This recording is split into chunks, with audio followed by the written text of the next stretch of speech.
G'day folks, MOZ 42 here, and welcome to MOZ's DVD review.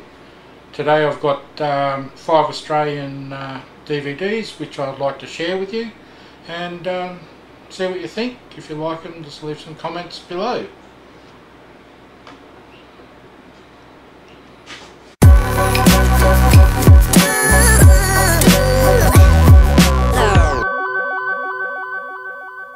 Now, let me time warp you back to 1974, and this movie is an Australian biker film called Stone. It was a low budget movie, however it became an iconic movie at the time. Story about police officer Stone, who goes undercover with the Gravediggers outlaw motorcycle gang to find out who is murdering the members one by one. Stone uncovers a political conspiracy behind the killings. When the truth is revealed, Stone then must make a choice between his job and his loyalty to the Gravediggers. Great movie at the time. The funeral scene is epic, with a number of bikes involved in it.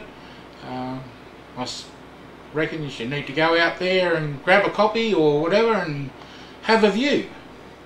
Next I have Young Einstein.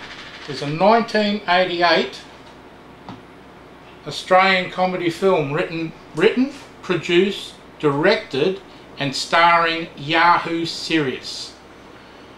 It's a fantasised account of the life of Albert Einstein, which alters all people, places, circumstances of his life, including relocating the theoretical physicist to Australia, in particularly to Tasmania.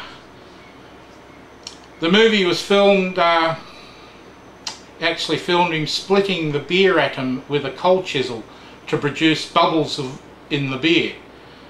Inventing rock and roll and inventing surfing. Go figure. It was highly successful in Australia and won an award from the Australian Film Institute.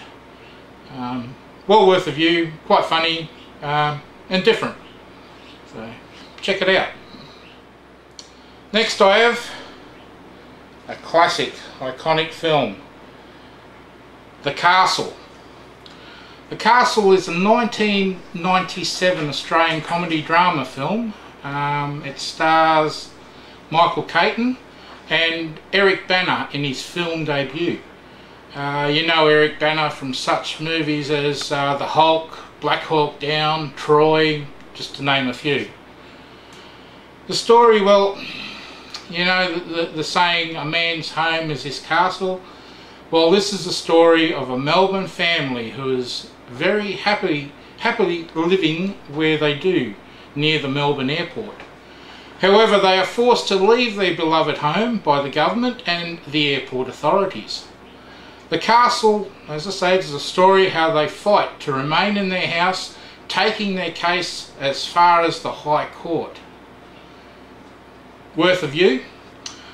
Ironically, the post-war weatherboard house, which featured in the movie, was going to be demolished to make way for townhouses. This is late last year. An attempt was made to heritage list the property, but that was rejected. The case did not go to the High Court. The house instead went under auction in July 2017. It's now, the house itself has been relocated to a caravan park in regional Victoria, in the township of Beechworth, where it's offered as tourist accommodation. So there you go, it survived by different means. Great view, pretty funny. Get a copy and check it out and see what you think. Okay, moving right along, we have the 2000 film The Wog Boy. It's an Australian comedy starring Nick Giannopoulos and Vince Colismo, and also Darren Hinch as himself. He makes an appearance in the film as a talk show investigative reporter. Victorian Senator Darren Hinch is currently in the Australian Senate. The storyline, well, it's about Steve, played by Nick Giannopoulos. He's a second generation Greek Australian. Steve is unemployed and gets by doing odd jobs and helping out here and there. His pride and joy, his car, is a VF Valiant Pacer, which he replaced the 6-cylinder Hemi for a big bore V8, and it sounds awesome. So, while helping out a compensation orientated neighbour, Steve has a minor car accident involving the Minister of Unemployment, of all people. Steve gets outed on national television by Darren Hinch as the worst doll bludger in Australia.